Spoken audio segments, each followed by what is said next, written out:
Oh, that's a long silence at the end. I need to edit that. Welcome to the Preppers Fireside, everybody. Happy Sunday. I'm joined today by Brian, Scottish Prepper 73. How you doing, Brian? Get that poison out your hand. I'm having a Pepsi moment just for a change, mate. What's that noxious ogre jizz you're drinking there? What's that you've got? That's 49p Lidl's own cola. I wasn't far off the mark, man. This is how well YouTube pays. Alan, the world survivalist, you made the intro, Alan. I was about to say, I made the intro. That's it. I'm on my way. Excellent. How you doing, Alan? Yeah, good. Yours? Yeah, excellent. No problems. And we're joined by a complete stranger that used to be known as Brown Coat Prepper. But this strange man sat before us is actually still Barry. How you doing, Barry? Very well, thank you. Yep, all good. Yes, bit of a change of face. Thank you, Miss Worm, for that comment. Who stole my beard? Nobody. I'm off on holiday shortly and I need to match my passport because otherwise I'm not getting back in the country. Do you need a passport to get back in this country? That's another podcast. That's another topic for another day. Yeah, so today we are going to talk about prepping, not politics and stuff. So, you know, all you wet wipes that's already ran away from my channel after the last warning, unfortunately, you've missed out on this one. But guess what? I don't give a fuck anymore. Swearbox. We're not monetized, as you can tell, because we want to say what the hell we want. So any donations, super chats, anything like that is always appreciated. And you can support these guys' channels as well. Every single one of them has a YouTube channel. Go and check out their content, subscribe, like, do all that lovely stuff that the algorithm likes to these guys for giving up their time. Right. Bug out vehicles. My first point is bikes are a no-go. But first we'll go around the table and see if you've actually got one or you've got a plan for one. I'll start with Alan. Bug out vehicle. Do you have one and what's the plan? Yeah, I suppose. I mean, I've got a car, which is a bug out vehicle if you're having to bug out and that's what you're using. And there's a few items in there you can chuck in that's always ready. I've got a motorcycle, which I think is a fantastic bug out vehicle.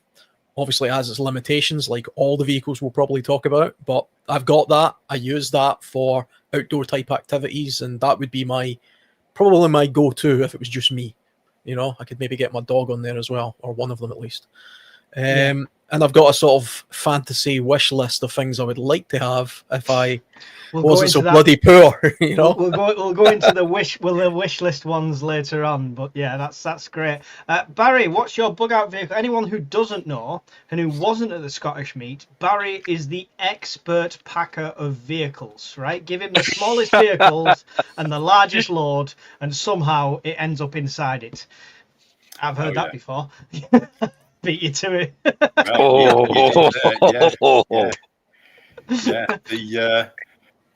smallest of the two vehicles we've got is a little Hyundai 10 i-Classic. And as you know full well, you can pack quite a bit in those motors. The other motor is Volvo X60. Yeah, 60. Which has obviously got almost 3 times the boot space once those back seats are folded down. So that would be the optimum choice for the bug out vehicle. It'd be the option. But I mean, obviously for an extremely quick getaway in tightly packed roads, etc., a small vehicle, Hyundai i10, perfect. There you go. So it all depends on circumstances. Yeah. Brian, you came to us on the Fireside live quite a few times from the bug out vehicle. Do you want to explain your bug out vehicle? I built a camper van based on a long wheelbase high top Citroen Relay. It took about 1.5 years. We would bug out in that. It can carry 150 litres of fresh water and underslung heated tanks. It's got solar panels on the roof. It's got a fixed double bed, hot and cold running water, leisure batteries, inverter. That would be my choice. Yeah. Raven Blackwing says, I also have an i10. I'm also a Tetris queen. Love it. I don't know how he got all that stuff in there. I was actually convinced somebody had arrived earlier, delivered them the stuff to make him look good, and then buggered off. I know. One tent came out, and then the pole snapped, So it was like, oh, don't worry, I've got a backup tent. So a second tent came out of this I-10. They set that up, and then I woke up in the morning, and Barry's got an entire kitchen dining room layout set up and everything. He's got his own little canopy going on. The lot. He literally built a 3-bedroom house out of an I-10. Yeah. I thought I'll go outdoors. Lorry had crashed in the dual carriageway and he just robbed it. Can you believe it? Yeah. Thank you, Learner Prep. But yes, you're right. I also did have a toilet in the car as well. There you go. It was this seat you almost had. You had the toilet seat for the Fireside. For the podcast. Yeah. That's it. Yeah. Barry sat on the shitter through the entire podcast. It was great. Multi-use. Yeah, it's multi-use. Trying to ask him questions. He's like, no, the lid was down. Right, so we've all got a vehicle. I've got a battery-powered Tonka toy, as we know. Plus, the missus has a diesel mocker, so we do have kind of the best of both there. And I am looking at changing that as soon as possible as well. So to get something more appropriate to my stature as the fairy prep father, or whatever people want to call me these days. Not the Godfather, he's already taken. That's pretty gay. I have to say that. It's pretty. The buttons are going to come open as we go. Oh God, it's Sigma Mikey. Jesus Christ. Let's see your teeth. Smile. Oh no. Wait till I buy them. Right. Your vehicles. Alan, you've mentioned we've discussed vehicles a few times and stuff like that, and I think you were the one that said set fire to your vehicle with a candle in the car, and we spoke about that. But what's in, if it's a bug out, if it's not just like your general vehicle kit, if it's bug out, what's going in your vehicle, and what's the plan for that? Is it just grab the bug out bag, throw it in, off you go, or is there a plan to load it up? Well, it's going to be, you're going to load it with the absolute necessities of what you have. So it's going to be the same sort of stuff that you prep in your house, but it depends where you're going. I mean, where are you bugging out to? If you're bugging out to a relative's house 100 miles away, you probably don't need a year's worth of tinned food in there, you know? Depending what the relative's got, right? Yeah. Well, that's the thing. And what's the kind of situation? What's the emergency? Things do have to be tailored based on a particular situation. I don't really buy the notion that there's a, you know, no matter how long you're bugging out for, whether it be a day or a year, you take the same item, the same amount of items. I mean, really, right. The great thing about a car is you can put a lot of stuff in it. So pack it as full as it can go, really. You know. Okay. Let me help you. The cigar tubes are in the sky. There's a warning. There's an evacuation order exactly where you are. You've got to get out of there. What are you throwing in it? Well, in that case, it's going to be clothing, some food, a relatively small amount of water, but I'm going to take the means to filter and prepare water. So I'm going to take all of my camping gear, my outdoor gear. I'm going to take my family tent. I'm going to throw my wood-burning stove for my tent in the car because, you know, it's heavy as hell, but it's, you know, it's in a car. The wood-burning stove, didn't he? Real prepper. Cast iron. You know, I'm going to throw some cooking utensils in there as well, actually, purely because I've got the means to carry it. If I've got any additional fuel, I'm going to take that. If I'm the kind of person that has hunting equipment of any description whatsoever, whether it be bows and arrows, crossbows, shotguns, anything like that, I'm going to take all that stuff with me.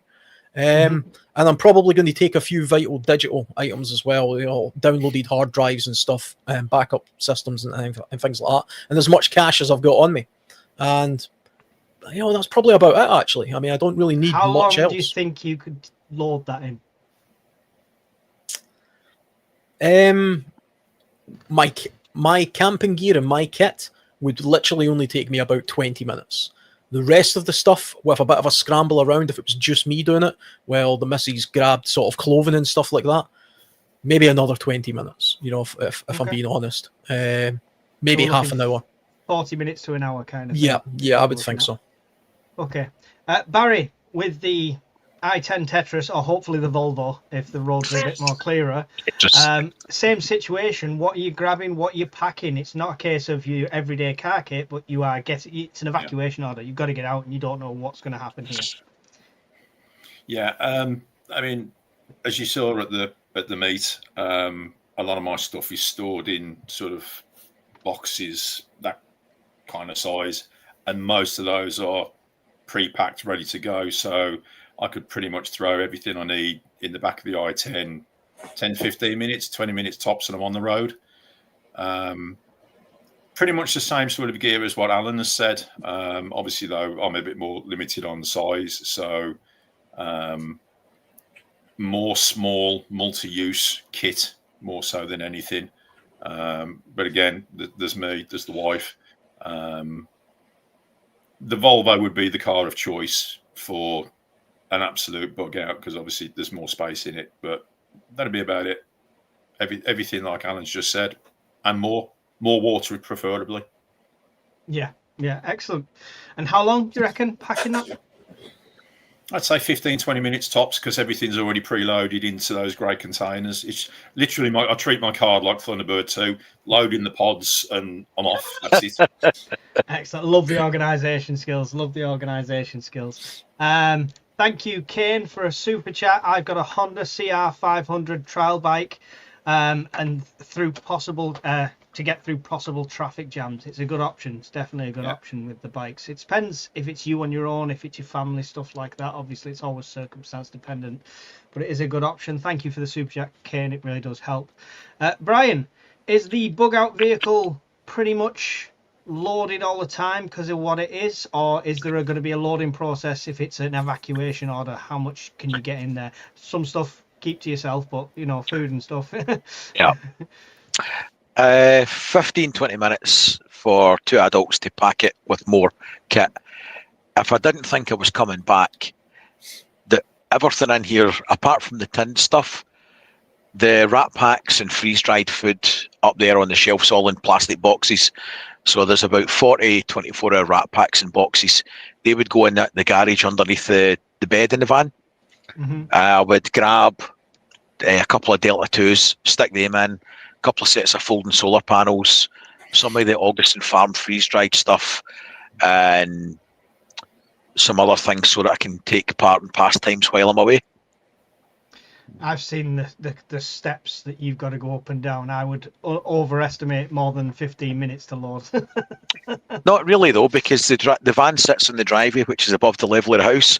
So I'd only be walking through the house, dumping a box up there, and then she can stick it in the boot of the van.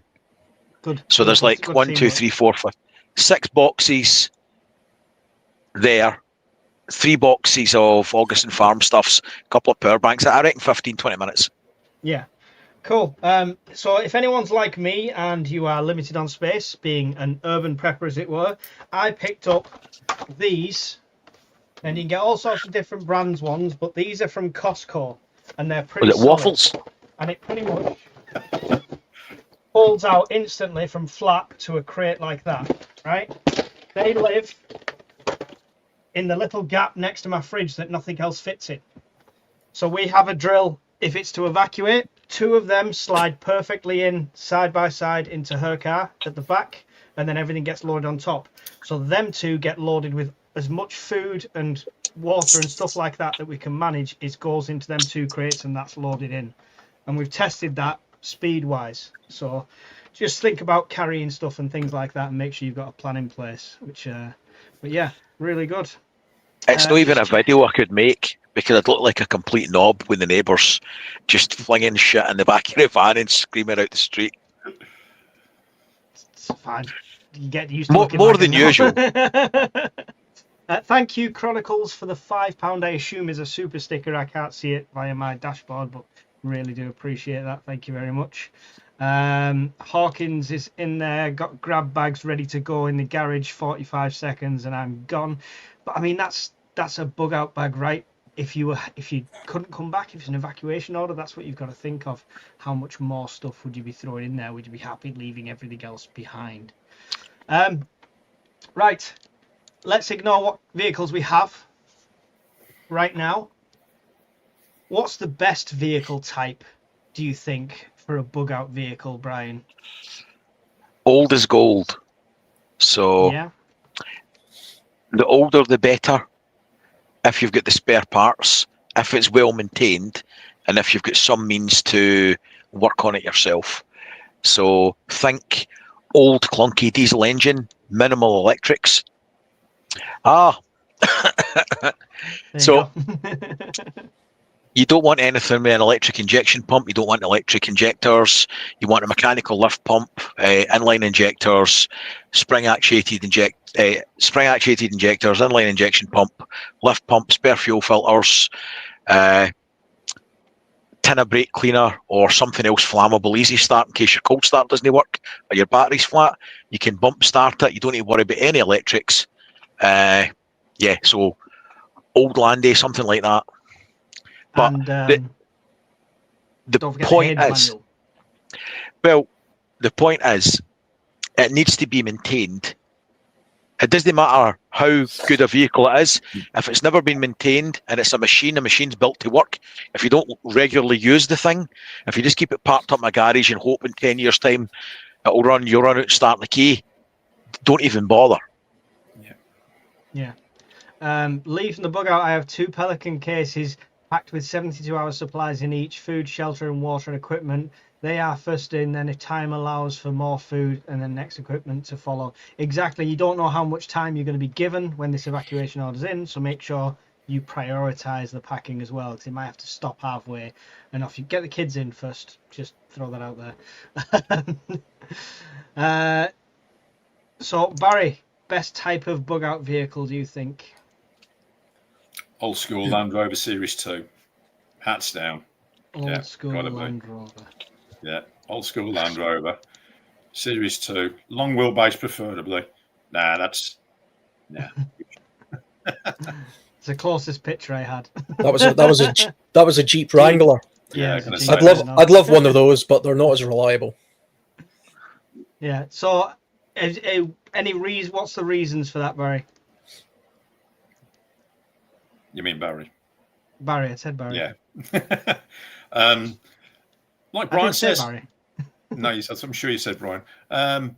They're easy to work on. They're basically a big Meccano kit. So if anything goes wrong with them, you can source plenty of parts for them. Reliable as hell. British Army wouldn't have had them if they weren't that good. So absolutely default vehicle for me. Yeah, cool. Alan, favorite type or best type of bug out vehicle for somebody? Yeah, I mean, like the Land Rover 110 that the Army sort of used, they were pretty badass. You know, they're easy to put together. Even, you know, the headlight just unscrews. There's no messing around. There's no stupid computers. You know, you don't need a vast amount of mechanical knowledge to do things like change filters and oil and that kind of stuff. I mean, it wouldn't be. I mean, I actually really like the picture you showed, the Jeep Wrangler. I love Wranglers. I've had a Jeep in the past, not one like that, but you know, if I had unlimited money, I would buy one of those anyway, even though I know it's not as good as a Land Rover. But yeah, looks good, right? It looks good though. Yeah, I mean, the thing is, when it comes to best vehicle, I mean, you have to look at, well, what are people using in conflicts and stuff? Like the Taliban are kicking around in like Toyota Hiluxes and things like that. You know, I wouldn't go for maybe not something like that vehicle, because that'll take a bit more mechanical knowledge if you've got the skills to sort of maintain a vehicle like that. But the fuel consumption alone in that would be astronomical, probably. That's a 1975 Volvo. See, there you go. It's I like the 1,500 kilograms sign on the left as well, but big enough for my family at least. Yeah, I think anything you're going to have, though, is going to have to be off-road capable. You know, at a bare minimum. I mean, that's diesel's preferred over petrol. But then you've got small off-road vehicles like the Suzuki Jimny, that tiny little thing that farmers use. That's a fantastic car. Doesn't hold a lot, but if it's just you and one other, maybe one other and a child, and you've just got a couple of grab bags, that's a great little vehicle to get round. You know, the cars lying all over the road and go off-road a little bit and things like that. But yeah, diesel, off-road capable, something easy to fix. So I mean, does anyone put stock in like the military vehicles? Obviously, I mean, I'm sure John won't mind showing, like, he's shared these before at truck shows and stuff, and he has vehicles like that. Showed the Volvo there before, showed the little duck thing, which is obviously amphibious as well. Ferret, I've always liked the British Army Ferret and stuff like that. They're horrible to drive. I know. Yes, I know. Yeah, they are a nightmare. You can get conversion kits as well, though, and make them a little bit better. The problem is spare parts to maintain it as your bug out vehicle. Yeah. How familiar you are with fixing it personally. How flexible it is to on the road bodges. So if your Land Rover goes, you need a leaf spring, you can cut down a small tree, jack up the back end, and fire a sapling of some sort underneath it to keep it off the tyre. You need to be capable of Bushman fixes, and it needs to be amiable as such. So, and fuel economy, Alan touched on it earlier on. Fuel economy is a huge thing. It's a trade-off with the vehicle versus how much distance you're going to get for that valuable fuel. What about the Mad Max petrol tanker? Then you drive and you fuel around with the flamethrower on the back. See, if it was a crazy option, I'd get one of the... I can't remember what it's called. I'd build an Overlander, but I can't remember what the base vehicle's called. I think it's an MAN. Yeah. And I would build an Overlander. I would love to do that. She would kill me. She's probably watching, but she would literally kill me right now. But you can pick them up for about 40. It's a lot of money, but 40 grand for the base vehicle, and you probably spend about another 30 building the box. But they look brilliant. You spend that on power banks in over a 5-year period. So there's a company that sells MANHX. That's the vehicle you want to be taking a look at. Yep. Absolutely amazing. But you're talking 200 grand easy. You know, if you get it properly kitted out and all that kind of stuff. There's a few webs. Yeah. HX 4x4. It's like a truck, but it's the badass of all overland trucks.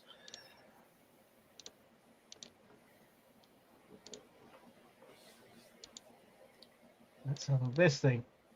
No. Expedition Motorhome's website. If you go into that, you'll see. That's the one. That's the one I mean. Yeah, that one. It's the one you mean, yeah? Yeah, big. I was going to say big fucker, but big vehicle. Yeah, it looks like it's got nothing on the back, but obviously you could. They come in different configurations. You can build it out. Yeah, if you put in Expedition Motorhomes Man HX 4x4, you'll see the ultimate Mad Max vehicle. But again, it's no practical. Not at all. Not at all. Unless you've great though. Unless you are a fully qualified mechanic, you've got plenty of spares, and you've got some sort of logistical support continuously following you around. All of these kind of military vehicles are impractical because, I mean, the thing is, the military use them because they have logistics. So they have a continuous supply of, they're continuously being replenished, whether it be by fuel or mechanics. Yeah, something like that. Yes, absolutely. Mm-hmm. Yeah, I'll have one, please. You can get the 6-wheel version as well, which is even better. That's the one. Yeah, sign me up. Look at the bike on the back. Man, I'm just going to throw it out there. See if your wife truly loved you. I mean, she'd be putting an order in for something like that right now. I might even put out later if such a thing had been ordered, just to sweeten the deal. Well, that's a threat, isn't it? Great. Yeah, pretty much. Says, gives a £10 super chat. Thank you very much. I've left you on the screen, sorry, because I couldn't read it out straight away. But thank you very much for the £10 super chat. It really does help. How do you pack the emergency Pepsi/Soda Stream? Other drinks will be ridiculed. I don't, but Brian, would you like to? How much Pepsi would get thrown in the vehicle in that 15-minute packing window? Behind the driver's seat in the van, you can fit 6 stacks of Pepsi without any problems. I won't tell you how I know that. That's about a week's worth. That's really bad. I can stop when I want. Lee has a 3.2 litre Ford Wildtrak, awesome 4x4, great to drive, but I have no idea how to fix anything. The most modern vehicles are overcomplicated for most to work on. There you go. See, that's a point. I started my apprenticeship in 1989, and at that time, when I went to college, it was you could strip and repair injectors down to component level. Now everything's throw it away, and I've not rebuilt an engine in 20 years. I could do older vehicles. I'd still be comfortable and competent on them, But newer ones that you're plugging in a fault code reader and stuff, I've got to be realistic in my own limitations. I'd be fucked. And to be fair, most times it goes into a garage, it's swap the bits to the faults go away if they don't get it on the fault code reader. No. This is the thing. I mean, that's the benefit of older vehicles as well. You can always get a Haynes manual, right, which pretty much can change every single bolt within it, and stuff like that. What about EMP hardening? I know somebody on the Fireside who's not here today has got one of the magic blinking light boxes that's supposed to protect you, apparently, but you know. I'm sure it's just an LED. It's pish. It's absolute pish. Yeah. I'll bet you I could plug a Meg into it and zap it and it would fry it straight away. What an absolute crock of shite. See, unless the guy had it in front of me and he zapped it, I'm calling bullshit, because I don't see how a wee shitty LED box with like 2.5mm multiflex on it across the battery is going to take out like a 40,000 volt and just surge. Pish. It's nonsense. No, I wouldn't trust any of those EMP gadgets. Full stop. No, I agree with Brian completely on that one. The best way to mitigate it, Go on. if you go for an older diesel that it's paired back to the essentials, you'll have a 12 volt fuse box. You'll have on the heavy side battery cables, alternator cable for the starter, heavy cable to the starter motor itself. Even the alternator will probably be fried. The diode pack will be fried in that anyway. But you could keep spare diodes or even an entire alternator in a Faraday bag in the vehicle, right? Because that's realistically that's all that's going to pop. It'll start. It'll just no charge. So, and even if it doesn't start, you can bump start it, jump start it. It's not a problem if your electric glow plugs don't work. Doesn't matter. Get some brake cleaner, ether, scoosh, vroom. You've got so many options. A modern one with an ECU, it is toast, in my humble opinion. So we're not putting much stock in the metal boxes with blinking lights on, no? Snake skin oil. Well, you can buy them at my shop. No, you can't. I'm joking. Do you not remember the guy that was selling the mine detecting kit to the British Army? Yeah. And it was a box with a couple of LEDs in it. It was absolute bollocks. Nobody fucking tested it. They just kept buying it. Yeah, I remember hearing that story. Incredible. Yeah. He made millions out of it as well. Yeah, he's doing time for it now. Yeah. Not surprised. But yeah. I'd want to see it. I'd want to see it because at best I'm thinking it's a large capacity of some sort. And it's no, it's pish. No, it's shite. I'm sorry. This is one of the benefits of a motorcycle if you knew an EMP was likely, because it's, you can remove the battery, all the relays and the fuses from a motorcycle in 10 minutes. On mine you can. And then you could put all that stuff in a Faraday box. And you don't need to worry about the battery. Your battery's fine. If it's a lead acid battery, you don't have a BMS, there's nothing in it that's going to get cooked with an EMP. Leave the battery alone. The only thing that's going to get toasted in an older vehicle will be the diode pack and the alternator. You don't have an ECU. Your fuel pump's mechanical, your lift pump's mechanical, and your injectors are pressure blown off. So, no, you've nothing to worry about. So, if it is kind of an EMP situation or something similar, something like that, Alan, we might not get warning for it. So what's the bug out plan if that happens? Are your vehicles, have you got parts ready to go for them, or is it going to be a case of foot or alternative transport, kayak maybe behind you? Well, yeah, I mean, this is the thing. I wouldn't be prepared for an EMP attack. I mean, that's not something I've ever prepped for, and probably, to be honest, never would unless I genuinely thought that was a likely scenario. So you would just have to fall back on whatever it is you have. You would have to fall back to your bug out plan for walking. My bug out plan has always been from walking from my home anyway. It's a hell of a lot easier to get there in a car, but I've made my first bug out location so close that it wouldn't take me long to walk to, even in a t-shirt, because you don't know what kind of situation you could be bugging out in your pants. You just don't know what the situation is. So I don't want my first bug out location to be 20 miles away. I want it to be 5 miles away, because it could happen in the middle of winter and, you know, the snow. So yeah, I mean, I would go for the walking alternative if nothing was working. I mean, but if we're in the realms of absolute, you know, lottery fantasy, you've got a horse. You know, I would have a homestead. Of course, I would have horses. You know, a horse worked fantastic for humans for I don't know how many years. Must be close to 2,000 or 3,000, possibly more, where that was the only means of transport. It's immune to EMPs. It doesn't require any fuel apart from some hay and some grass. Pretty easy to look after. And they're tasty. If the Lone Rangers then, if they go by, you can call it by a name and it'll just run over to you and you can jump on it. But a horse is a practical thing in a lot of places. I feel like these are these things that are like, yeah, that's what I'll do. And then the situation of reality happens and it's just Alan, day one of SHTF, is lying on the floor with a broken spine as he tried to jump on the horse from second story window. But I like the horse idea, especially if you had a homestead. I think that would be one of my options, 100%. I'm pretty immune to saddle store now as well, so that should be all right. Barry, EMP situation. Have you hardened your vehicles in any way or spare parts, or is it going to be Shanks's pony if you've got to get out and it's that situation?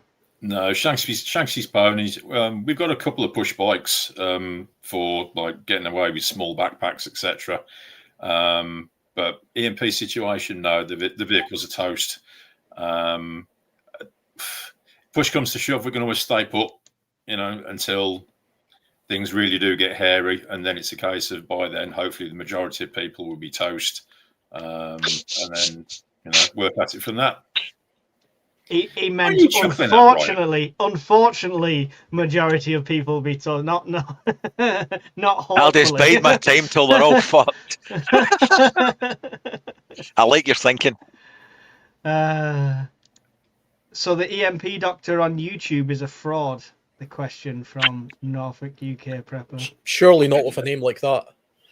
Never heard of him. Well, you'll see on YouTube the perpetual motion machines and all the rest of it.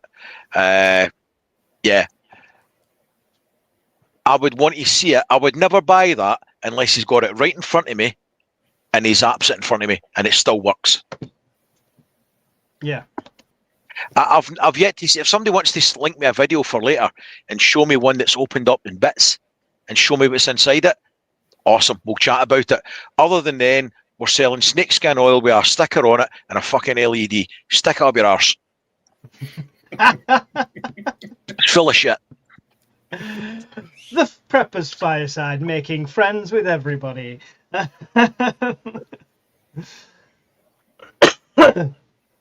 Right. So, what else? I've got these military vehicles up here, so we need to talk about them. First of all, Lee, I would perhaps learn how to start cars without keys. When one breaks down or runs out of fuel, you could swap vehicles. All depends really on where you're going, how far it is. I could do that with an old Vauxhall Nova, but I don't think there's many of them around anymore. Yeah, pretty much anything above sort of 2002, you're not starting that with a hot wire or any other fans. The old Nova, you had your emergency, your hazard lights. Just turned it around or something, didn't you? It was on top. You lifted it out, turned it round, hit it down so it fused and it started.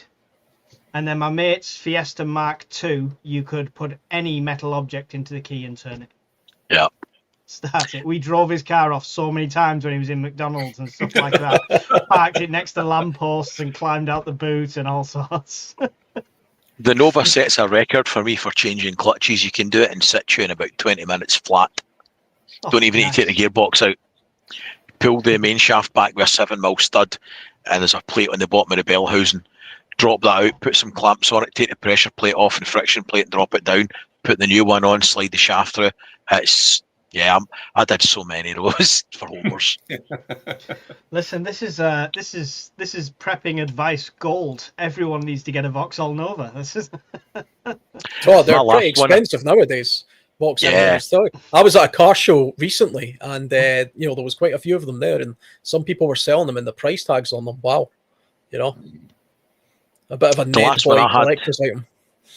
God, it must have been 1992, and then I crashed into an ambulance, and it wrote it off. Nice. I mean, it's if you're going to crash into something, an ambulance is probably the most prepared you could be. He ran the lights in front of me with no lights on or anything. I smacked into the side of it. Wow. It looked like somebody cut the front of the car off from the windscreen forward. The gear stick was back here, the seat, and the radio went out the back window. I take it there was nobody in the ambulance in the back. I mean, yeah, I was nearly in the fucking back yet.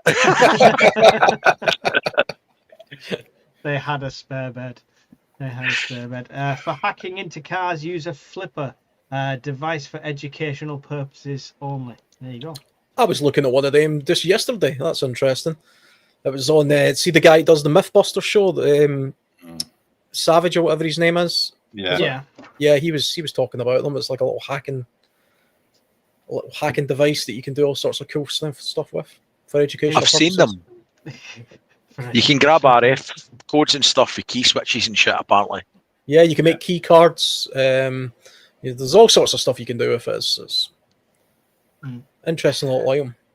So bugging out vehicles. We'll talk about the extreme fantasy ones later on and stuff like that. But the plan in place, Barry. Have you just got two of you going in your bug out vehicle, or could there be more than that? Just two? Two. So what's the plan for the roads, and to a degree thinking about defence and evasion? Avoid the main roads.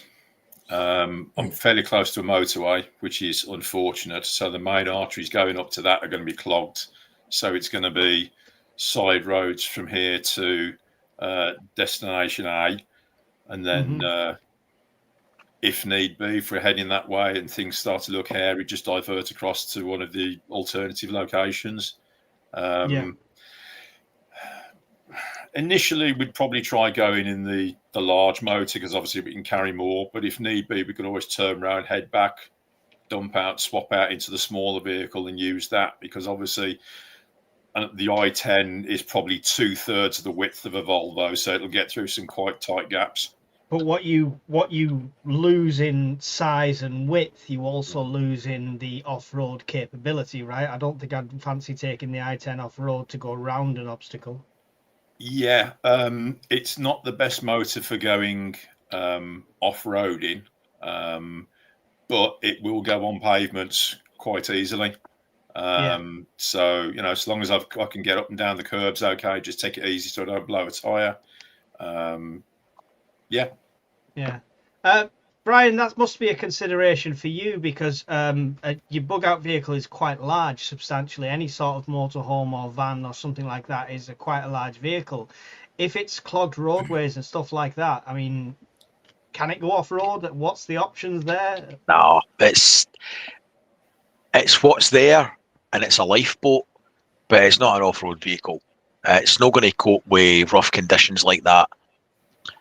I would have to be forced to leave home. I would have to be forced, physically forced. And in that scenario, the roads and where you're going to be sent might have bearing on it. I don't know. I'd like to think if you were forced to evacuate, that the authorities, because they're so good, would have a route sorted out. But if that was not the case, I would probably head up the Carn Valley towards Fintry, and it's like single track roads. There's reservoirs, there's trees, and find some place to park up the van. The lifesaver jerry cans there, so water's not a problem. It's got solar. The power banks would be there. The portable power banks would be there. I'd have enough food probably for about 3 weeks.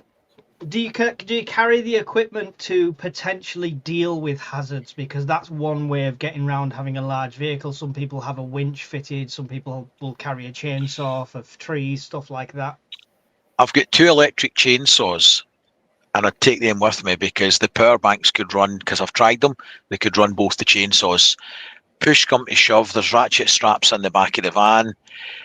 if you don't mind damaging it, tie it around a bottom cross member, cut things into logs, and just reverse back and pull them out. Mm-hmm. Yeah. So if the roads were clogged. Having the means to overcome an obstacle is key when you've got a bigger vehicle, sort of thing.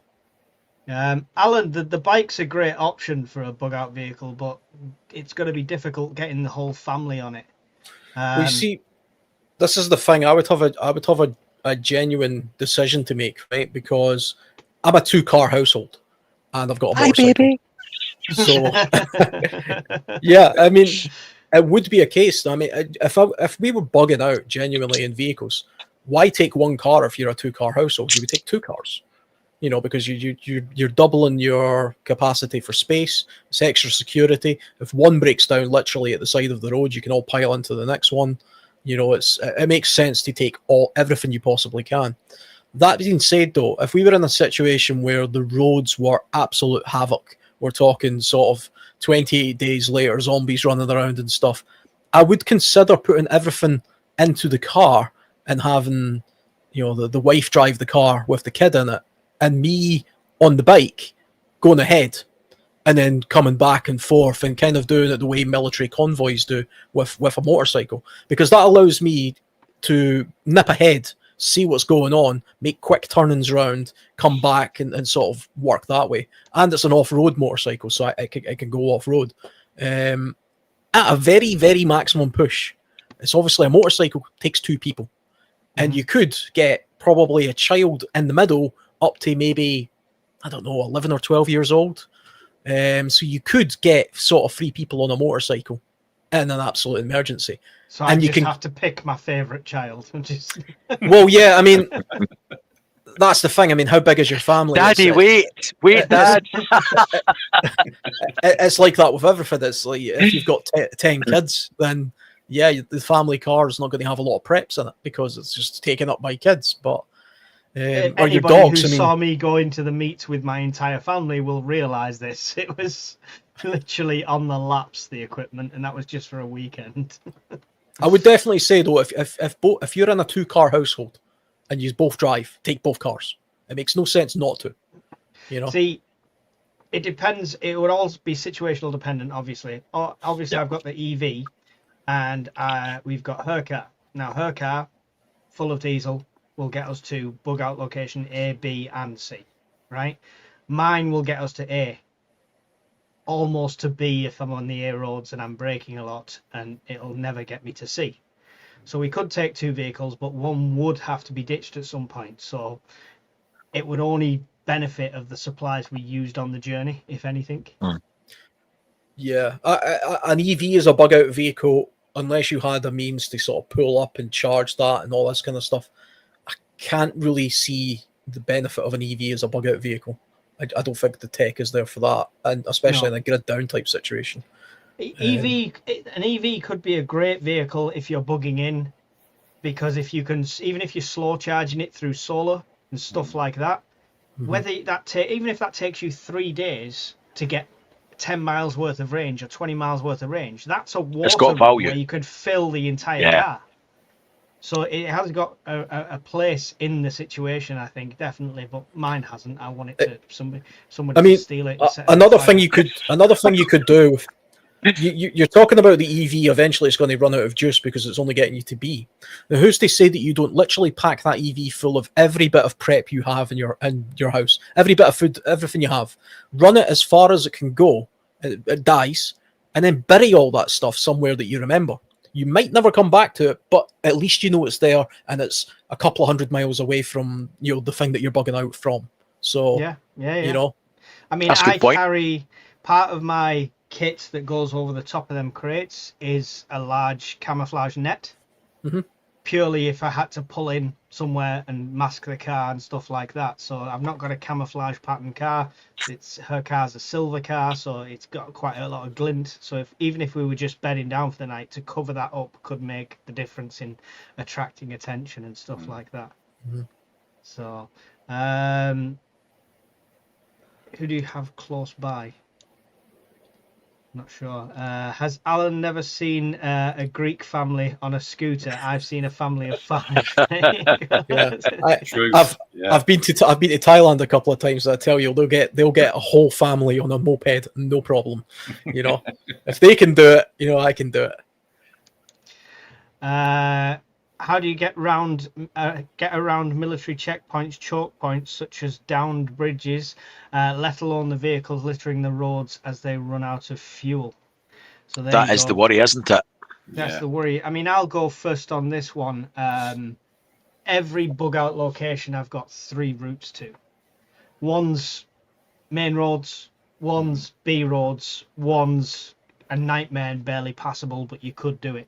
So it's a case of depending on the situation. And if all 3 are blocked and there's no thing, you've got to adapt. You know, this is the whole point of being a prepper. You can plan as much as you want, but that might go wrong at some point.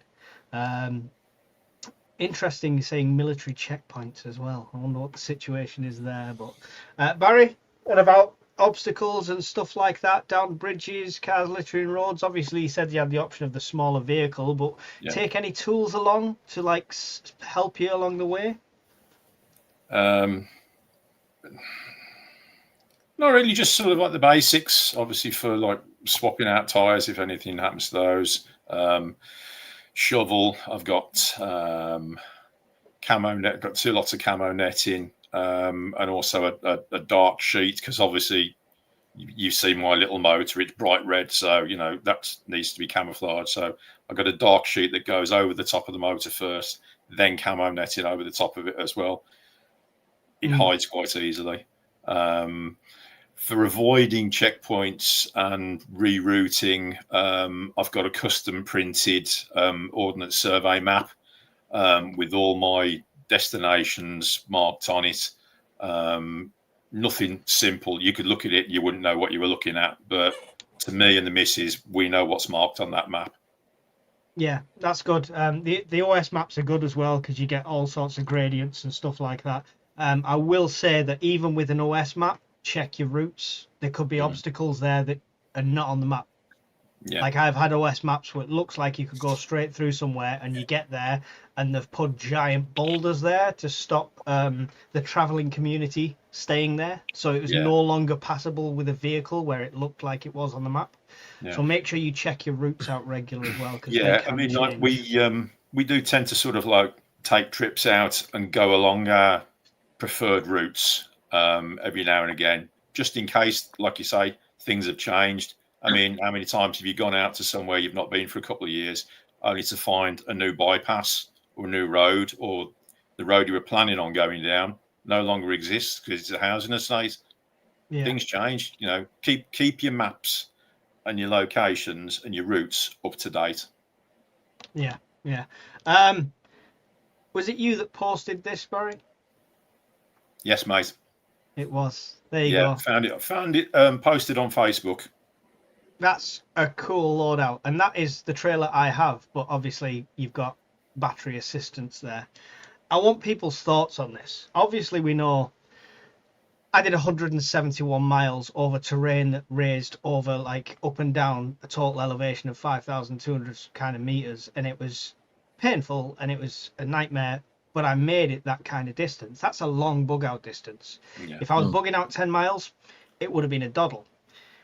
Bikes, do any of you see them as a reasonable option for bugging out in the similar sort of method to what I did, but maybe like a family, maybe loading the bike instead of the trailer, maybe e-bikes? Does anyone have a 2-wheeled option in that respect? I think it is an option. You could just do it over a longer period of time.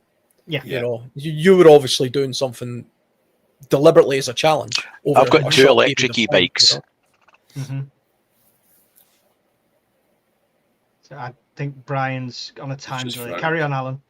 I wasn't really going to add. I don't own a bike, but a pedal bike. But I can see they do have something of a utility. If each of the family members have them, or if you're pulling a small kid along in a trailer or something, I would just do it over a much greater time period. And you can't take a lot of preps with you, on a bike, as you're well aware. Especially if you're not able to use any kind of hotel or anything. If you're literally camping the whole way and trying to feed yourself the whole way, a whole other world of trouble. Plus, it's seasonal dependent. I mean, I wouldn't like to try and pedal a bike in the snow. Still possible, depending. I'm after one of the fat wheel ones next, I think. But Brian, you were saying there before you went all roboty and hyperspeed. I've only got 2 e-bikes, and they've got value. I mean, you'll get 30, but realistically, on average terrain, 30 miles out of it on a charge. But that's fully assisted, right? You can pedal as well. Oh yeah, you can pedal as well. But you've got different modes of assistance from 0 to 5. And when you buy it, you'll say, I'll just use it on 1 or 2 now and again. That's a lot of bollocks. You've got it in full assist all the time because it's fun, right? And you can go further. So, yeah. And I had a bigger one as well, a mountain bike one, but I got rid of that because it didn't fit in the van. But the two folding ones, the My Rider one and the other one, I can't remember the name, you'll get about 30 odd miles. And with a backpack on it, average terrain, I mean, that's got value.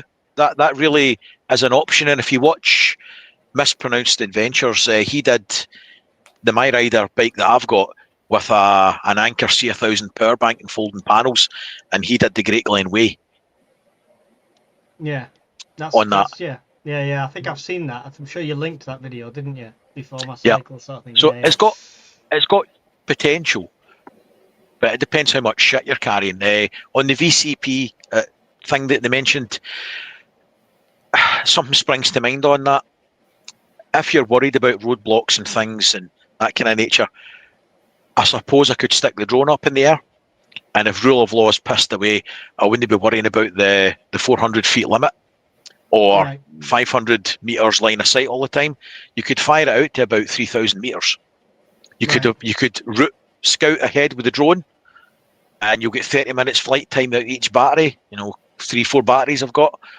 You could scout out your route before you move the vehicle. Good for security purposes as well, not just the route. Definitely. So that's something to think about. Have you thought about, or have you got the means to mount the electric bikes to the motorhome? So, like when you get to a destination, you've got a way to get around without moving the van the whole time. Yeah, they'll fit in the garage, but obviously anything I take out of there to put the bikes in, I could just stick. So the meal boxes up there with the rat packs, I could stick them on top of the double bed. Right. And the van's got its own solar panels and charge controller and stuff and inverter, so you could recharge the bikes as well if you had to. That's good. Yeah, good option. Good for a kind of a home-based situation. Barry, pedal power, something you've considered, something you've got, something that would be an option? I haven't got, but there are 2 shops within 10 minutes walk from me that do sell a lot of e-bikes, and there is also a rather large Halfords nearby and a large shopping centre that also sells bikes. So if push comes to shove and there's a last resort, I'm going raiding. He's nicking it. I'm going raiding. Yeah. He's going to purchase a bike. Yeah. With a crowbar. Universal key. Yeah, that's the one. Yes, I mean, you like say, you know my thoughts on it. Alan, pedal power, did you say? Yeah, I mean, I don't own a bike, a pedal bike. I do think they have a place though. I would say though, like, see, if you already have pedal bikes and things like that, then just make sure you've got one of these bike racks that goes on the back of your car and take it anyway. I mean, you might use it, you might not use it. It'd be nice to have. So if you have that, this is the beauty of a car. You can put a lot of things on it or in it. My car has roof racks because I have kayaks, so I've got the means to tie things to my roof. Buy a roof box because it's just more gear you can take with you, Have all these things on your car anyway. Brian actually reminded me of something as well. A van is actually a pretty good bug out vehicle to have, just a transit van. I mean, not only can fill it with shit. You could fill it with shit, but I mean, you can put a motorcycle in the back of that, your whole bloody family, and a hell of a lot of preps. And it doesn't go off road unless you have some sort of modified one, but it's basically the size of a car anyway, kind of. I could do anything with a van that I could with a car. About 6 meters. Yeah. So a transit van or something would be a good option. I've even considered buying a transit van purely because it's a good way of recovering my motorcycle if I break down or something, but I've never got around to doing it. Yeah. It is. I think I'd like a van, but I think I would end up converting it into a camper, and then it'd be useless as a van. And then I'd want another van, so it defies the point. Talking about fuel in the chat, they were I'll do that. I got a liquid transfer pump for about £25 on Amazon, talking about obviously scavenging fuel on the way around, stuff like that. JP said we have 3 rider for the bikes and 2 drivers for the cars. You need to go solo, or can you go as a group? There we go. Could not get that out at all. Yeah, I mean, you'd want to go as a group, right? Yeah, as a convoy. Convoys are always better. That would always be the better option if you could, definitely. Norfolk Prepper, I can bug out on a motorbike within 15 minutes and last for 2 weeks with everything. With panniers and top box filled, tent on back, bug out bag on back. Why not? Yeah, I'm the same. My bike is fully set up. If I was just bugging out myself, I've got 2 20-litre panniers. I've not got a top box at the moment, but you can, with a dry bag, it's basically the same. I am going to get a 30-litre top box for it, and yeah, I could easily get a couple of weeks worth of stuff on there as well, including all my camping gear and stuff. And if I was bugging out to a cache point, well, then it's just as long as your caches last. As an individual, motorcycle is a really great option. Yeah. JP says bikes in the immediate evacuation order. How far do you need to go? If the nukes are landing, probably is not a good idea. It would obviously depend on timescales and stuff like that. I mean, what kind of speeds can you get on the electric bikes, Brian? If the range is 30 miles at full assist, how quickly can you get 30 miles? Legally? They're restricted. No, without rule of law, we're talking about. You'll get about 30, 40 miles an hour. Theoretically, you'll get about 30, 40 miles an hour out of it if you wanted to. And that's where a 250 watt motor. You'll get ones now that are 1,000, 2,000 watt dual hub motors. See, for a bug out vehicle, an e-bike is an excellent option. And if it's unrestricted, obviously in times of rule of law is gone, then you've got 2 torquey motors right on the wheel hubs, and it'll go anywhere. The only problem is, and before MD says the problem is how do you charge it? You could take folding panels. It's been done, and you could take a small power bank to charge it up. Now you might be sitting for a day. You might be sitting for 2 days by the river, catching fish, sorting out your kit, getting your administration done. But you could then move on. You're not tied to routes for fuel. It is a good option. Some of these folding bikes have a pull-out battery as well. Yeah. So you can actually have one. Yeah, you can have a spare battery charging while you're using one. I know it's trickle charging. You're still going to have to stop at some point, but there's still that constant and gives you that extra range, right?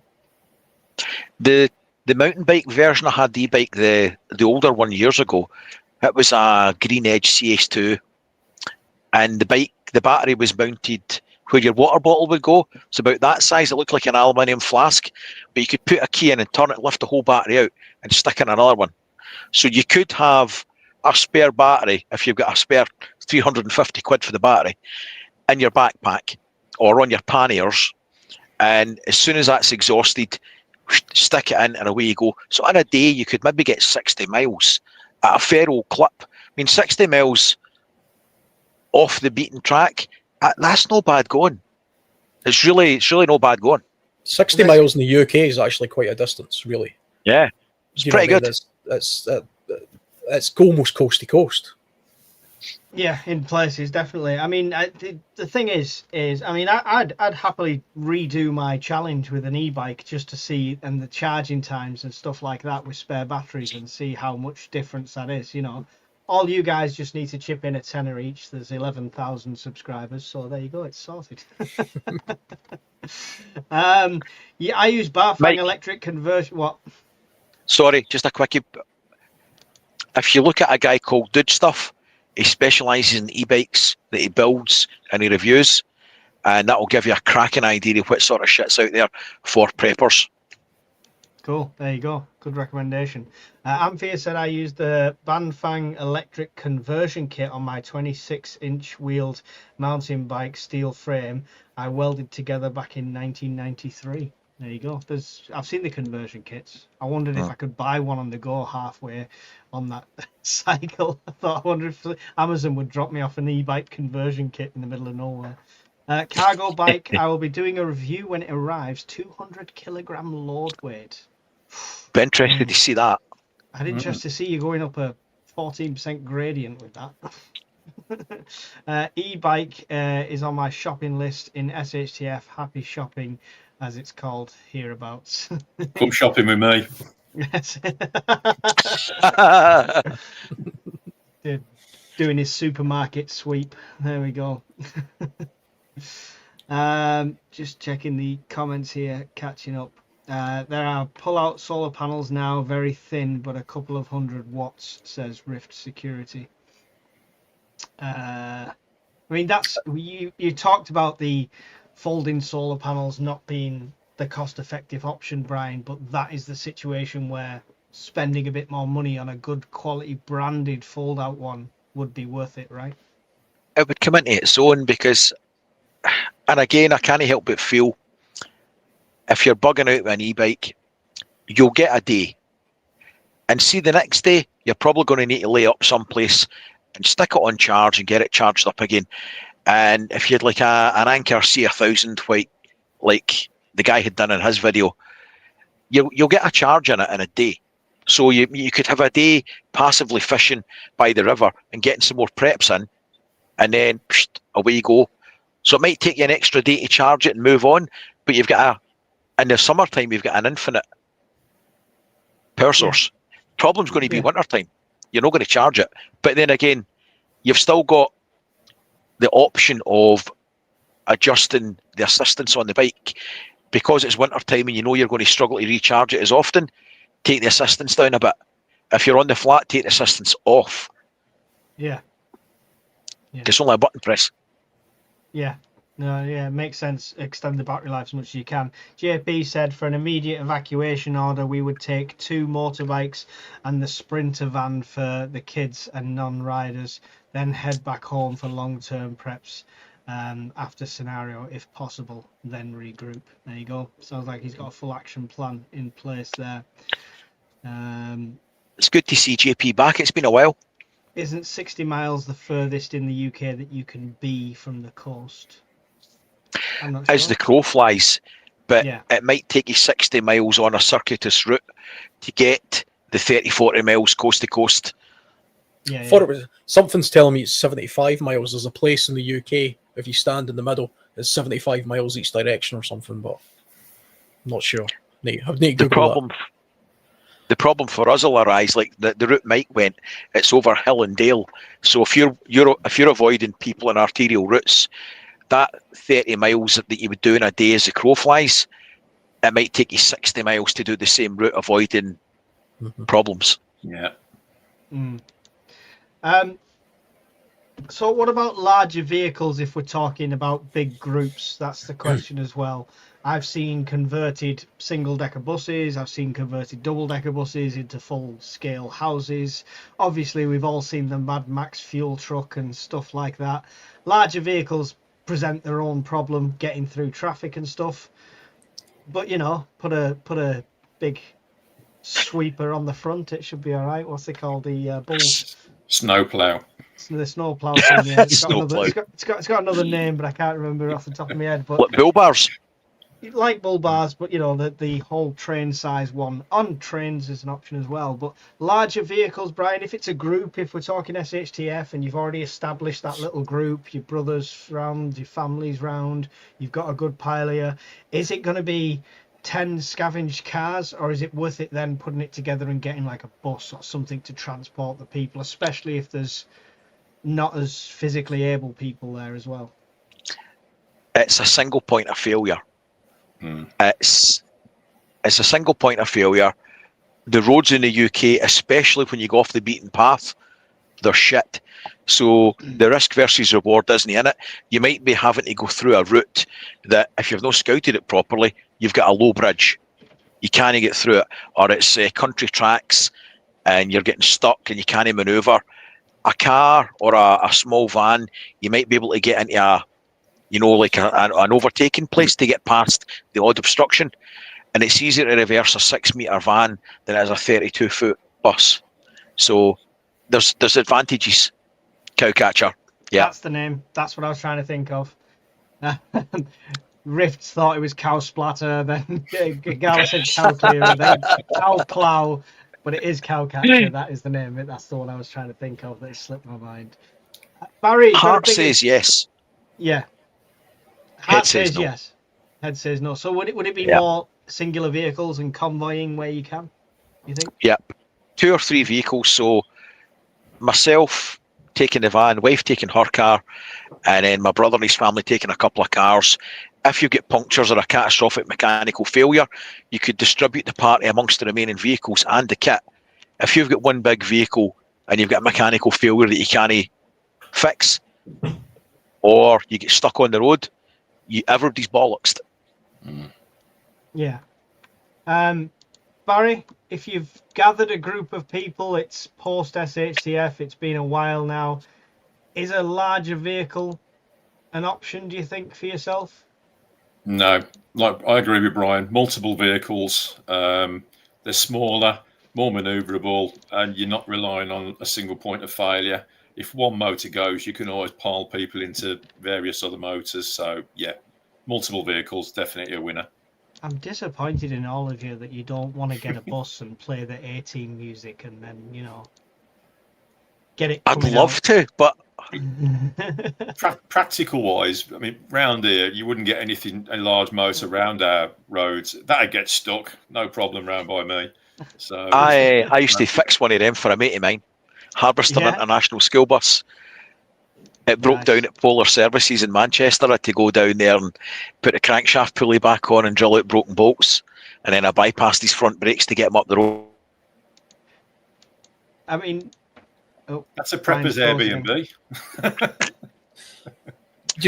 I could see a situation where a bus could be of some benefit.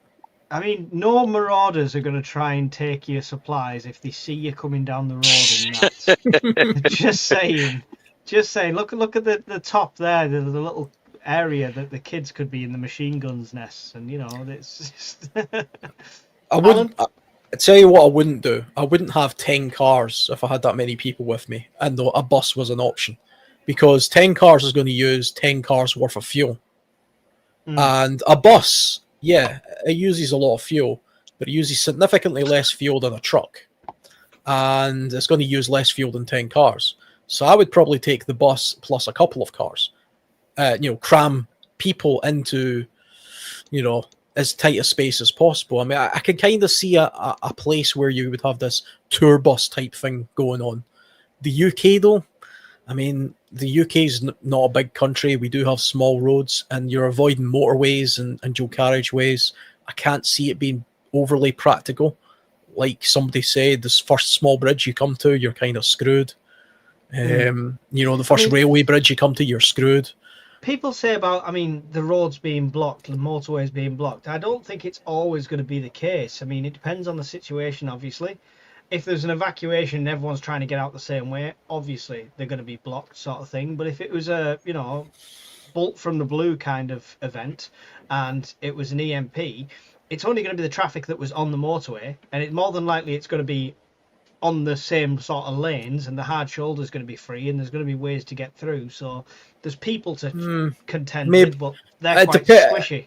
It depends. I mean, some motorways are quite difficult to get off of because, they're going to block the central reservation lanes. You've got that metal barrier that you really only have like 3-lane motorways in the UK. I mean, Scotland only has, how many motorways do we have? It's like 3 or something. 2, the M9, the M8, and I forgot. 73 and 74. Yeah, so we have 4 motorways. They're not even big.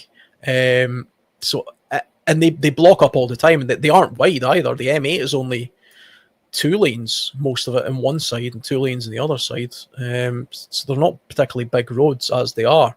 And you have to go quite a long way before you get to the next slip road to get off the thing. So I would just avoid motorways always in all situations if possible, unless I knew I was living in a city that was about to be nuked. If I lived in London and World War III started, I'd be on the motorway.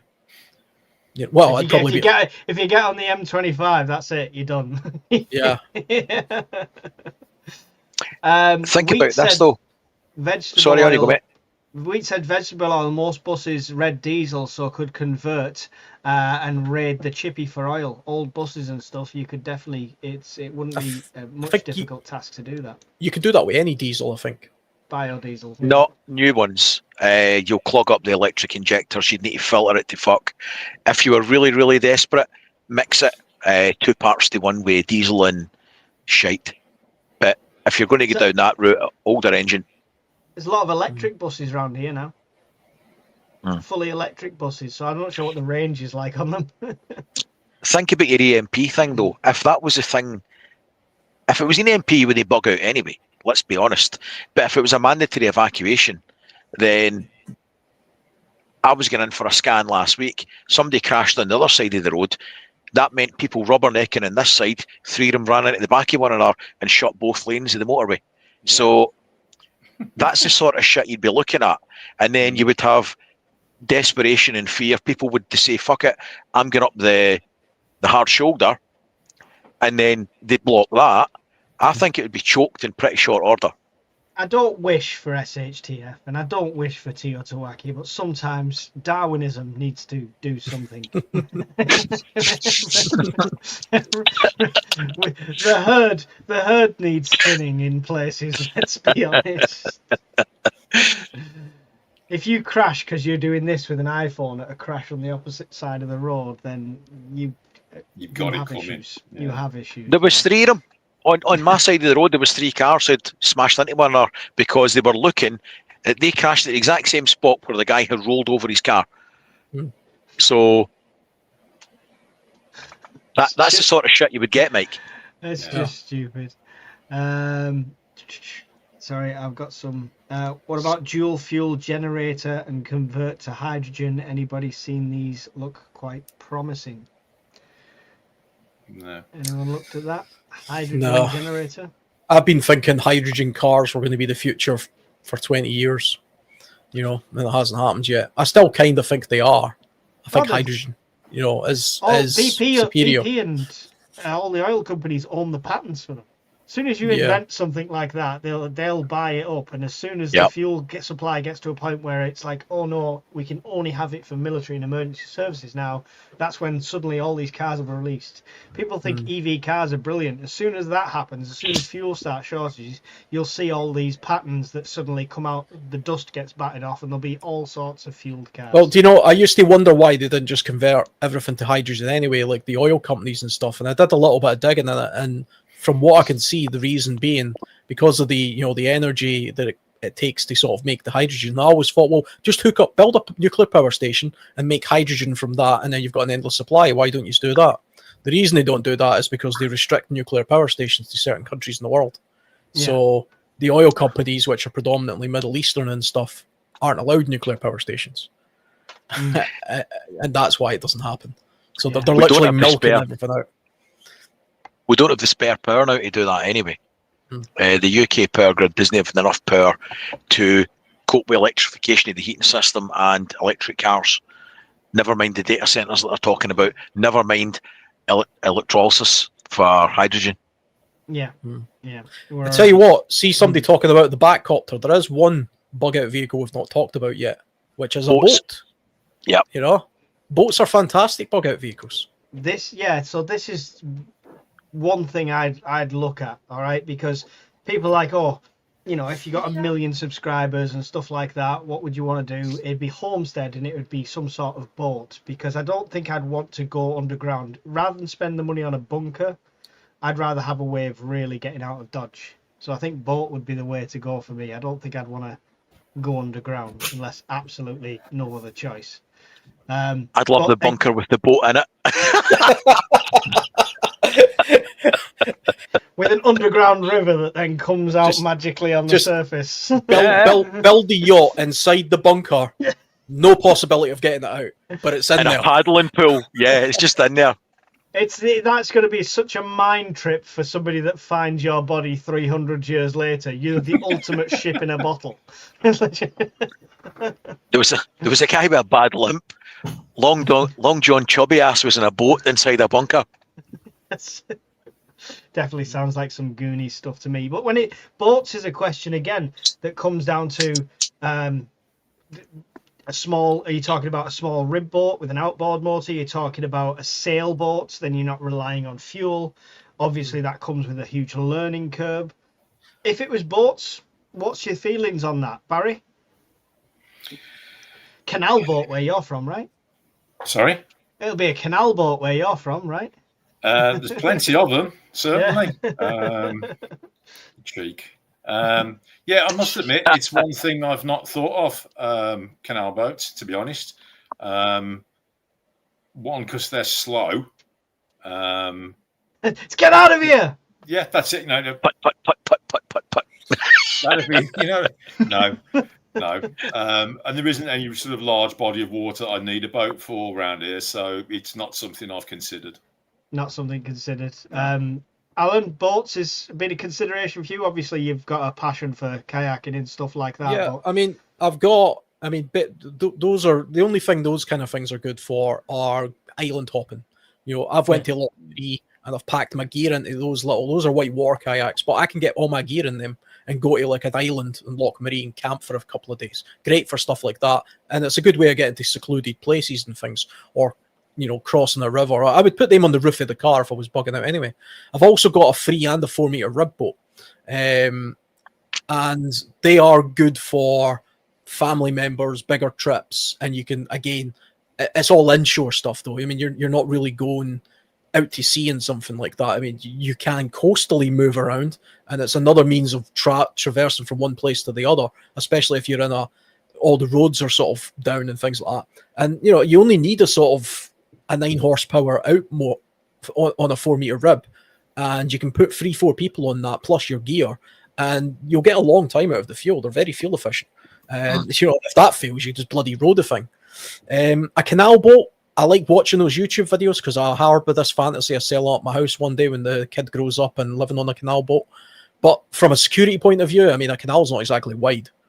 They don't move very quickly. So, I mean, it's not very deep either, so they can walk to you. It's good for sort of getting off grid. It's a good off grid solution, but it's a bad bug out solution. Yeah. A sailboat, though, I mean, anybody who's ever watched sailboat YouTube videos of people who live on these things, they're entirely self-contained. I mean, they have reverse osmosis machines where you can purify water from the ocean. You can stay out to sea for damn nearly a year before you have to come in and like you remove all the barnacles and that kind of stuff. And if you're in warmer waters and you have diving kit, you can do that at sea. You can fish very easily, catch food. Rainwater's not a problem. A sailboat, we are on an island. And a sailboat is a very, very practical way of bugging out of harm's way. Nobody's nuking the sea, despite what, some of the propaganda videos say. That's just not happening. But again, that comes down to sort of fantasy money. I'll be long dead before I can afford a sailboat. But, there are some out there that you can get that are plenty big enough for 3-4 people. You can be surprised at some of the prices you can get them for cheap as well if you're willing to put the work in and stuff like that. And going to a less coastal place and buying somebody's boat that's been stuck on the drive for 6 years and the wife's sick of it, you can get a bargain as long as you're willing to transport it. Brian, boats ever been a consideration? Yeah, I love the water, 100%. We've had boats for years. Because I was working a lot, didn't get a chance to use them. So now just kayaks, and it's only shitty kayaks now. But you can get a lifting keel trailer sailor, maybe a 22 or a 28 footer for circa 3-4 grand. And you're looking a little 6 horsepower long shaft outboard on the back of it. Don't get an inboard that would use up too much space. But I mean, for less than, I know it's a lot of money, but 10 grand's 10 grand. Between £4,000 and £10,000, you could buy the boat and kit it out. Solar panels on the top, bags of storage in it everywhere. as an option. And a lot of training, a lot of boating clubs will do training as part of your membership. Solar panels on the top is the way to go for me. Yeah, Nice. nice big This would catamaran. be, Yeah, nice. this is the Timaran, not a catamaran. It's smaller sort of thing. And what's anyone have a famous reference for this boat or this type of boat? Waterworld. Yes. Look at that. That's the end of the world boat. That's what we need. That's the way to do it. I tell you what, see, if you're looking at a very small, affordable boat with an outboard, fully kitted out, that can fit 3 or 4 people, and you get some kit on it, and you just want to do coastal stuff, there's a website called Mini Fisher. I've been looking at these. It's a fully purpose-built little boat, fits in a driveway, buy it with the trailer, and it's called a Mini Fisher. Take a look at those. They're fantastic little things as a possible bug-out vehicle, I would say. Okay. What kind of size are we talking, though? The words mini always put me off with the size of my family. I don't know. Well, you get 3 or 4 adult men on it fishing, and it's got a tiny little cabin which you can actually sleep in and stuff. So it's weather contained as well. It's actually called Mini Fisher. They have a Facebook page and stuff. I only came to mind there because I've looked at this before, not as a bug out vehicle, as more of a going camping and getting drunk and fishing vehicle, but you know, as you do. Like if you bought that, as soon as you put it in the water, it would explode or catch fire or something, then sink. It's a certainty. Nope, I've already got the captain's hat ready. It's fine. It's semen stains. And masturbates. You're trying to find it, aren't you? I'm pulling up what I think claims to be the Mini Fisher 450. Sounds about right. Yeah. Now. Yep, they're the ones, I think. I mean, I can't see me living on that with my family. I'm close enough to them in a 3-bedroom house. I mean, they'd definitely just end up being me on there.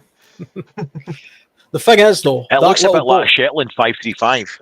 That little boat can get 4 adult men on it, and you can fish on it for a couple of days. That suggests you could sleep on it if you need to. And it's incredibly affordable. That's the only reason I looked them up originally, is because they're far cheaper than the next competitor, like a similar sized vessel. You're paying 40-50 grand. That thing, I'm sure, is only like 8 grand or something, or maybe even less. See if you go to eBay or Facebook Marketplace and run a search for Shetland or a Galaxy. I can't remember the Galaxy model, but it's a split cabbed one. But you'll get a Shetland 535 or something like that, which is the same size. We no engine on it in the trailer for about 600. I mean, look at this. We talk about it's not that expensive when you're looking at. Why is it not showing the page I'm on? That's weird. There we go.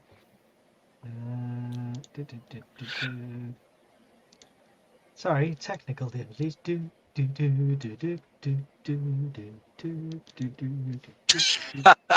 Yay, lift music. There you go. I mean, Girl from Ipanema. That's what that tune was. That's what it's called. No. That's this is 230 quid. It ends in 1 day's time, but I mean it needs some TLC, but I mean if it floats and it's got a sail and it's got space, there's options there that are not overly expensive, right? That's the whole point here. So if you've got room to work on it and you're relatively handy, or even willing to just have a go, YouTube's a good resource for people that haven't done shit before. Somebody will have done it, and you can just pause it and do it. I'd love to do it. I'd love to do that. Would a dinghy not be in large supply? not at this side, south of the border. Not at this side. No. I mean, there should be loads of them knocking about, right? So a good place to get if you're looking at ribbed boats, sort of 4 meter, 3 meter, that kind of stuff. There's a website, a company called Boat World. I've seen their stuff. I've used that's where I get mine from. They're fantastic. They're decent sized tubes on them as well, huh? Yeah, really good materials, and for the price point, they're far cheaper than like the crazy prices that you get on But these marinos. I see that, like you say, as like an island hopping thing. I can't see me living on a rib boat and stuff like that. You know what I mean? Unless you like jerry rig some sort of tent to it. I've not got a picture of that. I've got a picture of somebody that's done it with a pickup truck. But something like this. Well, you can buy tents for them, Mike. Yeah, you can actually get tents for rib boats, and you can even use a tarp. They go over it. Yeah, there's a guy I follow who lives in the Isle of Man, and he camps on his rib sometimes, and he uses a British Army basher and just literally goes on it and sleeps on it. It's pretty cool. But we are only talking about bug out because you're talking about living on something. I mean, that's a different. That's what you're bugging out to. If I'm bugging out to the United States, it's quite a sale. I wouldn't want to live in my car either, but it's one of those things. Hopefully, you're going to a place, but if you're bugging out forever, then a sailboat would definitely be the way ahead, I think. I mean, I just figured if you could get off land for 30 days, then when you come back, the zombies have eaten You'll fit a lot of kit in it. The zombies have eaten themselves. The Jimmy Savile ninjas have all took care of the rest, and there's only the odd prime running. Think about the blue barrels.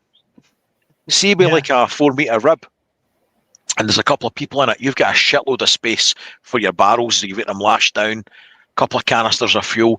You could coastal hop till you find some place, or there's an abundance of islands that you could go to as well, and ride it out there for your 30 days. I mean, you're talking push come to shove, 30 rat packs. It's not taking up a huge amount of space. Yeah. You bear in mind, I mean, just for me, the family doesn't have to eat. It's fine. 30 rat packs. They'll be fine. They'll be fine. I've never done any. Going? I've never did any proper videos on it, but there is actually a couple of videos on my channel of me using my rib and an inflatable kayak from Lidl of all places, and two of my friends at Loch Marie, and we spent nearly 4 days island hopping Loch Marie. And the dinghy, you'll see it in the video, is just full of crates of beer and camping gear and barbecue food and the essentials. Then we literally we just packed it to the gunnels. You know what I mean? But if you were more intelligent about it and you weren't just drunkenly paddling around Loch Marie like we were doing for days, you could do something with it, I think, and you could definitely get out of harm's way, especially if you live somewhere like Loch Marie, which is a great hiding place. We do not condone drunken island hopping in any states. Well, let's not be hasty. I think we are running out of time. I'm just making sure we've not got any questions in the chat. If you've got any, get them in very quickly now before we end. There was one from Amphib who says question, but sometimes it says question and it's a statement. But anyone consider using IR illuminator vehicle bulbs and night vision to drive in complete darkness without being seen? Anyone? I've not tried it, but I do have it. But I don't have the bulbs in the van. But I have got IR illuminators as secondary sources if you were going to go active for your night vision. Yeah. But I wouldn't make a video of it because I don't think Plod would take too kindly to it as a scenario. Well, as long as you're doing it, on a bit of private land somewhere, and car parks are fine. Car parks. Excuse me, driving in the dark, officer. Look, I can see this much. Till I'm blinded by your blue flashing lights. What was that bump? Oh, it's just a hobo. It's fine. The expendable ones. Anyone else looked at that? No. That would be so cool on a motorbike, though, Alan. Build your night vision into the helmet that comes down and turn it into night mode. I feel so Batman if that was the case. Yeah, I have actually. I've driven with night vision before, and it's actually hard to do because the depth perception and stuff is different. That's kind of all off, so it's not an easy thing to do. And also, Brian running over hobos. Yeah, I mean the other thing as well, you would have to jerry rig your bike so that the light went off. Most motorcycles now you can't actually, the headlight's on all the time. It's like a running light, so you would have to disconnect that as well somehow. Yeah. Pull the fuses. Yeah, you would have to pull something or do something that's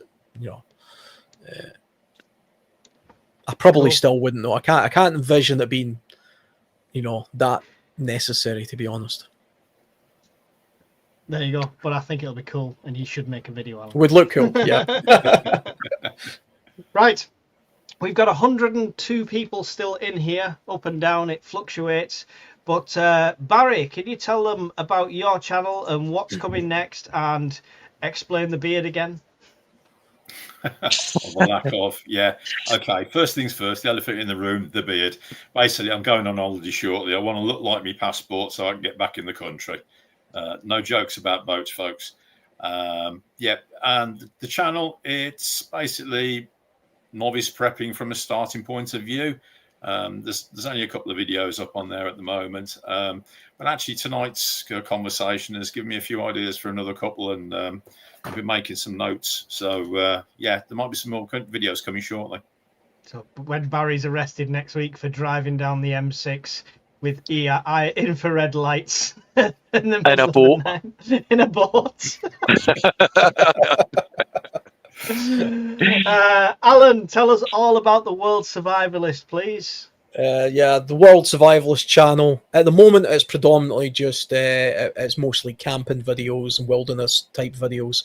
I do kit reviews. I'm trying to do some more preppery type stuff in there, and I've been doing some more outdoor survivalist type based stuff. So how to make traps, how to build certain shelters, that kind of stuff. And so I've got a few up and coming videos for that, and hopefully after Christmas, I've got some bigger plans for the channel as well. So more content to come.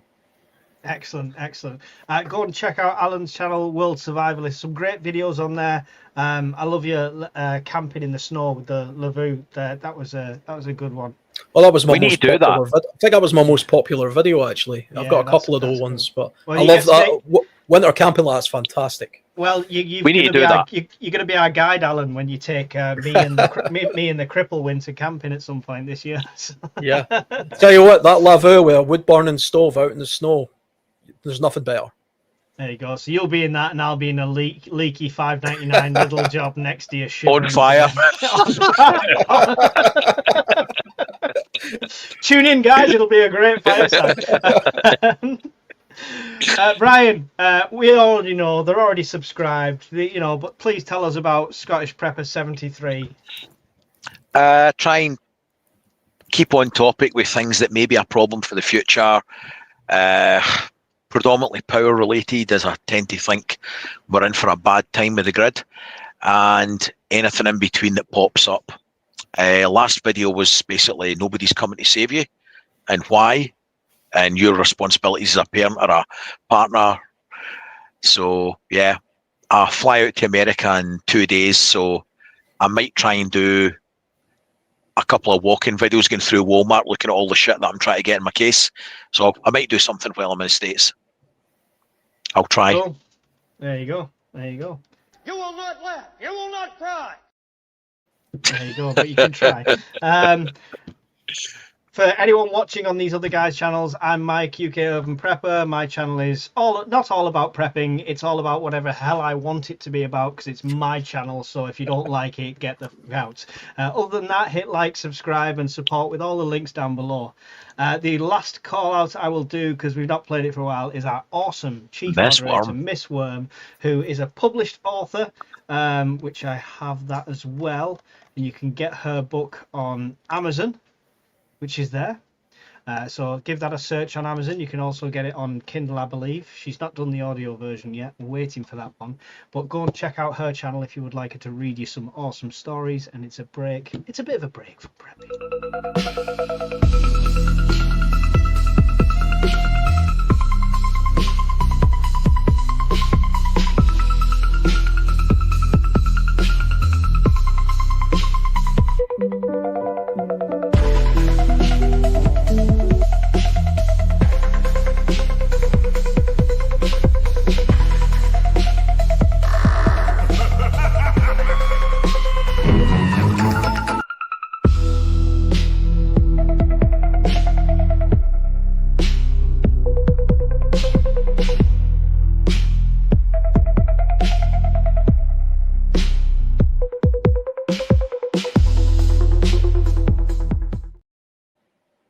There you go. Thank you, Miss Worm, for all you do here, as well as on Discord as well, keeping everyone in check over there. And to Evil Girl, who is now forced to be managing 1,200 people over on our Facebook page, which is absolutely insane. Thank you for all the moderators and everything you do. It's really appreciated. From me, the last thing is, you want to meet me, you want to meet all the guys. There's still tickets for the Scottish Prepper Meet 2026. I know it's not even 2026 yet, but they will sell out fast. We expect it to be a complete sellout, so don't leave it to the last minute. Come on down. Great laugh last time. Speak to anyone that was there. They will tell you, and they'll highly recommend it. So make sure you don't miss out on the tickets. Do it now. There you go. No more delays. Thanks, everyone. Brian, would you like to have any final thoughts and say goodbyes? Nah, okay. Barry, any final thoughts and goodbyes? No, thanks everybody for turning up and listening to us ramble on as usual. Hope to see you next time. There you go. Alan, any final thoughts and goodbyes? Yeah, pretty much the same. Thanks for letting me on the channel and add me to the intro and stuff. That's on the intro. And stop buying your summer gear now. I'd like to say you've made it now, but no, you just means you're one of us. So that's pretty much screwed your chances of being successful on YouTube. As soon as you sign up with us, that's it. It's all. I was never going to be successful on YouTube. But think of the video we'll make when we all freeze to death in the same winter camp. That'll be great content. That's good content. Good content. That's good content. Blair Witch Project. Brian, would you like to say goodbye properly? Thanks, folks. Always good to see you, and thanks for tuning in and listening to our drivel for an hour and a half. There you go. Much appreciated, guys. See you all in the next one. Goodbye. See you all. In the glow of embers dance, we've prepared for every chance, living simple, living true, with the dream we all pursue.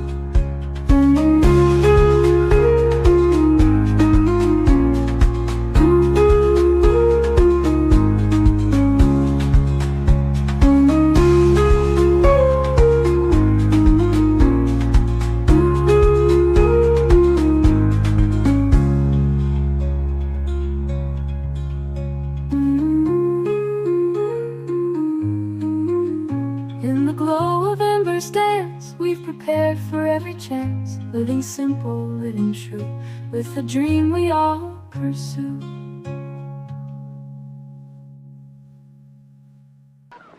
I'm Brian! I'm Brian! I'm Brian! I'm Brian! I'm Brian and so's my wife! Right, take him away and release him. No, I'm only joking. I'm not really Brian.